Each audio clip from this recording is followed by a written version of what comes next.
சத்தமா சொல்லுங்களேன், ஹல்லேலூயா. ஆண்டவருடைய பரிசுத்த நாமத்திற்கு மகிமை உண்டாகட்டும். இந்த நாளிலும் இந்த வார்த்தையை கேட்கிற உங்களை உங்கள் குடும்பங்களையும் ஆண்டவர் வசனத்தின் மூலமாய் கர்த்தருக்கு ஆசீர்வதிப்பாராக. வேதத்தை திருப்பிக் கொள்ளுங்க.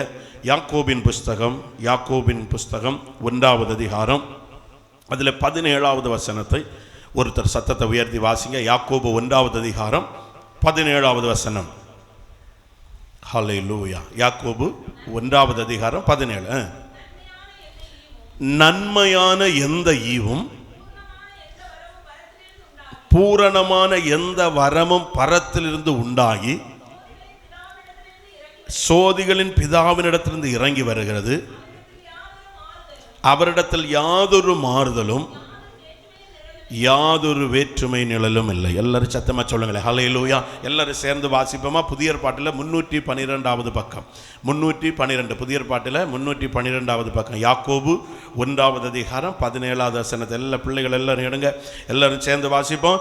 நன்மையான எந்த ஈவும் பூரணமான எந்த வரமும் பரத்திலிருந்து உண்டாகி சோதிகளின் பிதாவிடத்திலிருந்து இறங்கி வருகிறது.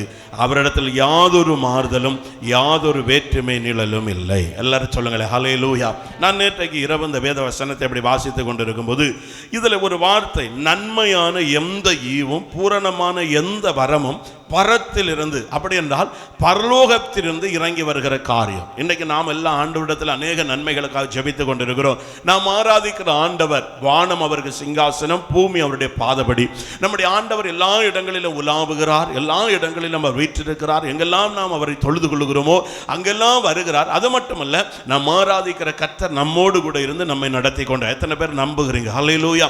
அந்த ஆண்டவர் இங்கே யாக்கோபு சொல்லும்போது அந்த நிருபத்தில் சொல்லுகிறார் பாருங்க, நன்மையான எந்த ஈவும் பூரணமான எந்த வரமும், அப்படி என்றால் நன்மையான எந்த ஆசீர்வாதத்தையும் பரலோகத்திலிருந்து கர்த்தர் நமக்கு தருகிறவராக இருக்கிறார். பூரணமான எந்த வரமும், எந்த வரங்களா இருந்தாலும், வல்லமையா இருந்தாலும், அதிகாரங்களா இருந்தாலும் பரலோகத்திலிருந்து தேவன் நமக்கு தருகிறார். நம்முடைய நம்பிக்கை ஒன்று உண்டு. தேவன் ஆராதிக்கிற தேவனுடைய பிள்ளைகள், இந்த உலகத்தில் நிறைய காரியங்களை நாம் மனிதரிடத்தில் நன்மைகளை எதிர்பார்க்கிறோம், மனிதர்கள் நமக்கு செய்வதில்லை. அநேக நேரங்களில் நம்முடைய உறவினர்களிடத்தில் எதிர்பார்க்கிறோம், அவர்கள் நன்மை நினைத்தால் நமக்கு நன்மை செய்ய முடியும், அவர்கள் செய்கிறதில்லை.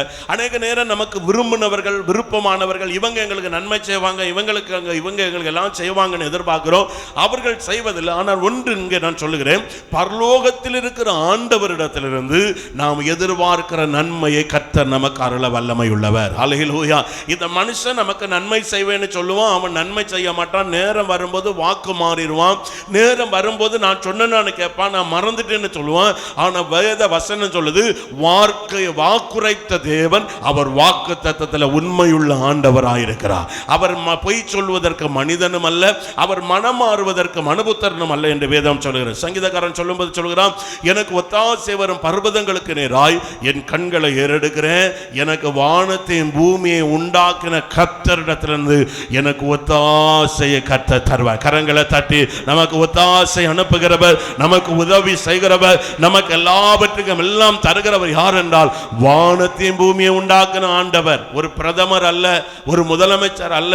அவர்களுக்கு கரத்தில் தேசத்தின் அதிகாரம் இருக்கலாம், ஆனா அதை விட பெரியது வேதம் சொல்லுது பாருங்க, வானத்தையும் பூமியை உண்டாக்கின கர்த்தரிடத்திலிருந்து நமக்கு ஒத்தாசை நன்மை வரும்னா நீங்களும் நானும் பாக்கியவான்களாக இருக்கிறோம். ஒருவேளை அநேக காரியங்களுக்காய் மனுஷருடைய கதவை தட்டி தட்டி நீங்க பார்த்திருக்கலாம். அநேக நன்மைகளுக்காக, அநேக உதவிகளுக்காக உலகத்தில் நீங்க பலரை நாடி நாடி ஓடி இருக்கலாம். மனிதர்கள் எல்லாம் உங்களை ஏமாற்றி இருக்கலாம். வசனம் இன்னைக்கு சொல்லுது பாருங்க, நன்மையான எந்த ஈவும் பூரணமான எந்த வரமும் பரத்திலிருந்து பரலோகத்திலிருந்து கர்த்தர் நமக்கு தருகிறவர். சத்தமா சொல்லுங்களேன், ஹல்லேலூயா.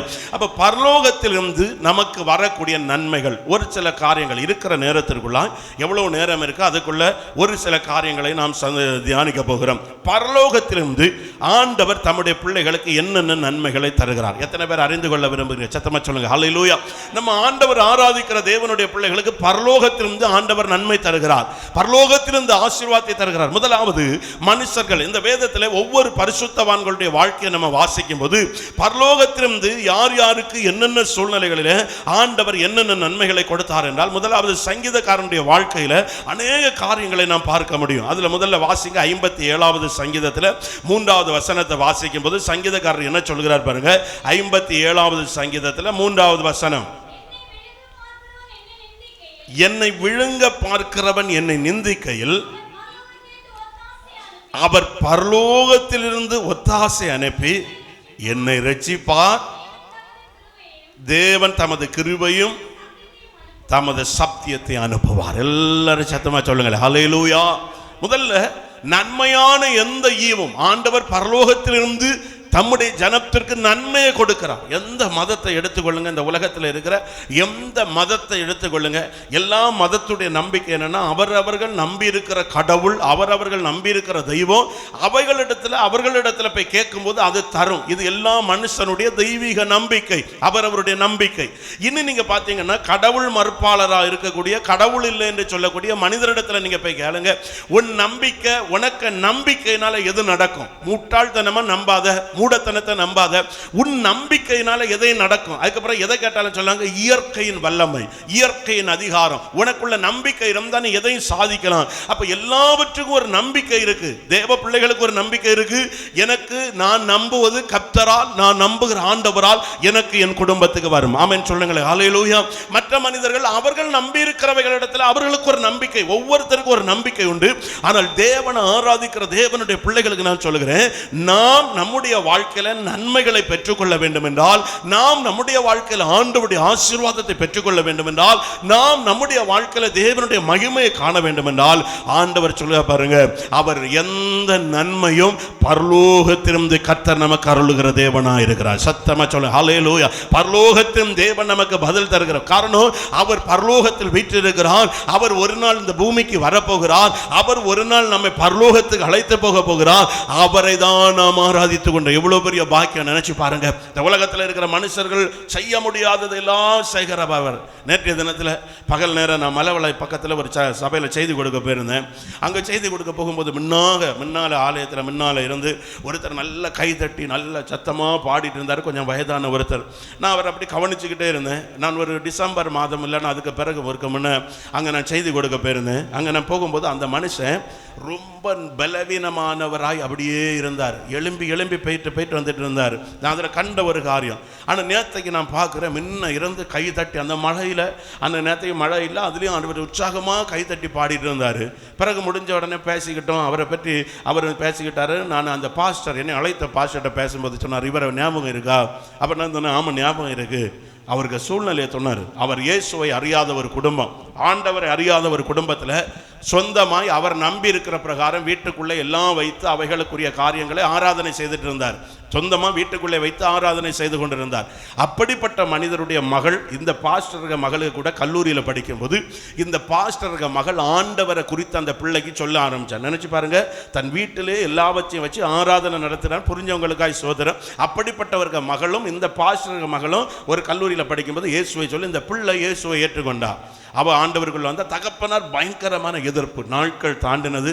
ஒரு நாள் அவருக்கு கழுத்தில் இந்த இடத்துல இருந்து இந்த இடம் வரை கேன்சர் வியாதி. நினச்சி பாருங்கள், நான் அன்னைக்கு அவரை பார்க்கும்போது அந்த கேன்சர் வியாதியினால், புற்றுநோயினால் பாதிக்கப்பட்டு இருக்கிறார். அப்போ துப்பல் விழுங்கவும் முடியாது, அதை வெளியே துப்ப முடியும், அப்படியே இருப்பார். எழும்பி போவார், இருக்க முடியாது. நான் பார்த்தேன். அவர் இந்த இடத்துல அவங்க பிள்ளை இப்படி ஒரு இடம் இருக்குது, ஜோமனப்பமாப்பான்னு கேட்டு உயிருள்ள சாட்சி அங்கே கூட்டிகிட்டு வரும்போது இதே கேன்சர் வியாதியோடு கூட அங்கே வருகிறார் இவங்க ஜோமன். ஆனால் அந்த மனுஷனுடைய ஒரு சத்தியத்தை அறிந்த பிறகு சொன்னாராம், பாஸ்டர் நான் செத்து போனால் கூட பரவாயில்லை பாஸ்டர், எனக்கு ஆத்துமா நரகத்துக்கு போகக்கூடாது, எனக்கு இந்த புண்ணோடு இந்த கேன்சர் வியாதியோட எனக்கு நீங்கள் மூழ்கி ஞானஸ்நானம் தரணும். சத்தமாக சொல்லுங்களேன் ஹல்லேலூயா. அவர் சொல்லுவார், நம்ம எல்லாம் எப்படி கேட்போம், நோய் குணமான நான் ஞானஸ்நானம் எடுக்கும் பாஸ்டர், அப்படி தானே நம்ம சொல்லலாம். இது நடக்கட்டும் நான் ஞானம். ஆனால் அந்த ஆள் வசனத்தை அறிஞ்ச உடனே சொல்லியிருக்காரு, நான் நரகத்துக்கு என்ன ஆத்துமா போகக்கூடாது, எனக்கு ஞானஸ்நானம். ஐயோ உங்களுக்கு அதெல்லாம் இல்லை. அவர்கிட்ட ஆண்டவர் பேசினாராம், இவனுக்காக போராடு. ஜோம் பண்ணிட்டு 2-3 நாட்கள் உபவாசம். நேரத்துக்கு அந்த ஆராதனை லைவாக போயிட்டு இருந்தது. எனக்கு அதை பிறகு தான் தெரியும். நான் போய் சொல்லல, அதில் அந்த இதுலையும் இருக்கு அந்த அவருக்கு சாட்சி. நான் எதுக்கு சொல்லேன், பிதா குமாரன் பரிசுத்த ஆவி நாமத்தில் அந்த கேன்சர் வியாதியோட மூழ்கி ஞானஸ்நானம் எடுத்து வெளியே வந்தார். எத்தனையோ நாள் துப்ப முடியாமல் இன்னைக்கு உயிரோடு இருக்க. நான் சொல்றது அமெரிக்காவில் இல்லை, நம்ம கன்னியாகுமரி மாவட்டத்தில் மலவளையில் நடந்த ஒரு காரியம். துப்ப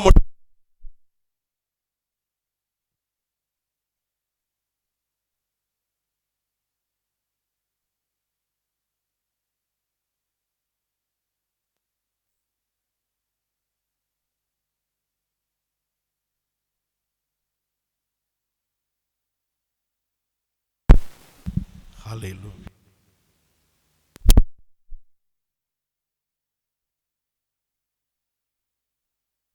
நாம் ஆராதிக்கிற தேவன் எப்படிப்பட்டவர்? எல்லாரும் சத்தமா சொல்லுங்கள் ஹல்லேலூயா. நான் என்ன சொல்லுகிறேன், அந்த ஞானஸ்நானம் எடுத்து வெளியே வந்துட்டு ஒரு சில நாட்களுக்குள்ளாகவே பூரண விட நேற்றைக்கு நான் பார்க்குற பாருங்க, முன்ன இருந்து கையை தட்டி கர்த்தரை ஆராதிக்கிறார், குடும்பத்தில் நன்றி உள்ளவராய் கர்த்தர். நான் ஏன் இதை சொல்லுகிறேன்னா, இன்றைக்கு நம்முடைய ஆண்டவர் பரலோகத்திலிருந்து உலகத்தால் செய்ய முடியாத நன்மையை கர்த்தர் நமக்கு செய்கிறவராக தான் இருக்கிறார். இன்னைக்கு மருத்துவர்கள் நாளை குறிச்சிட்டாங்க.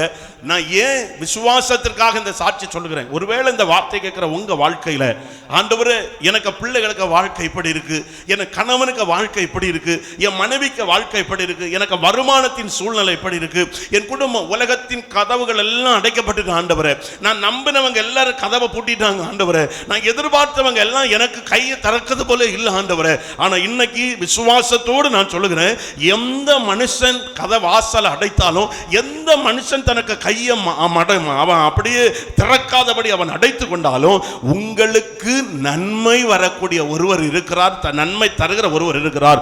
அவர் பரலோகத்தில் வீற்றிருக்கிற ஆண்டவராகிய தேவனால் நன்மை நமக்கு உண்டாகும். ஹல்லேலூயா. அப்ப எந்த நன்மையும் எந்த பூரணமான வரமும் பரலோகத்தில் இருக்கிற தேவனிடத்திலிருந்து நமக்கு வருகிறது. அப்ப முதலாவது ஆண்டவர் பரலோகத்தின் நன்மை என்னன்னா, சங்கீதக்காரன் சொல்லுகிறான், என்னை விழுங்க பார்க்கிறவர்கள் என்னை நிந்திக்கையில் அவர் பரலோகத்திலிருந்து ஒத்தாசை அனுப்பி என்னை என் ஆண்டவர் ரட்சிப்பார். ஹல்லேலூயா. முதலாவது பரலோகத்திலிருந்து தேவனுடைய பிள்ளைகளுக்கு வருகிற ஆசீர்வாதம் என்ன? இது யாரை குறித்து வேதம் சொல்லுகிறது தெரியுமா? நான் ரெண்டு விதத்தில் இந்த வேத பகுதியை வாசிக்கிறேன். ஒருவேளை நீங்க ஆண்டவரை ஏற்றுக்கொள்ளாத ஒரு நபராக இருக்கலாம், ஒருவேளை நீங்க ஆண்டவருக்குள்ள இப்பதான் வருகிற ஜனமா இருக்கலாம், இப்பதான் நீங்க ஒருவேளை ஆண்டவரை முழுவதுமாய் ஆண்டவருக்கு இடம் கொடுக்காத ஒரு நபராக இருக்கலாம். ஆண்டவராகிய தேவனை நீங்க தேடுவீங்கன்னா, பரலோகத்திலிருந்து ஆண்டவர் இறங்கி உன்னை எதிர்க்கிற சத்துருவின் கைக்கு கர்த்தர் விடுதலையாக்க வல்லமை உள்ள தேவனாயிருக்க. எத்தனை பேர் ஆமென் சொல்ற? ஹல்லேலூயா. என்னை விழுங்க பார்க்கிறவன் என்னை நிந்திக்கையில் அவர் பரலோகத்திலிருந்து ஒத்தாசை அனுப்பி என்னை ரட்சிப்பார். என்னை விழுங்க பார்க்கையில், இன்னைக்கு இந்த உலகத்தை பாருங்க, பிசாசானவன் ஒவ்வொருடைய வாழ்க்கையும் விழுங்க, எப்ப யார தகர்த்து போடலாம், எப்ப யாருக்கு வாழ்க்கையை முடித்து போடலாம். வேதத்தை வாசிக்கும் போது வேதம் சொல்லுது, 1 பேதுரு 5வது அதிகாரம் 8வது வசனத்தை வாசிங்க. 1 பேதுரு 5வது அதிகாரம் 8வது வசனம். கடைசி நாட்களில் பிசாசு எப்படிப்பட்டவனா இருக்கிறானோ அந்த வசனத்தை வாசிங்க. 1 பேதுரு 5வது அதிகாரம் 8வது வசனம்.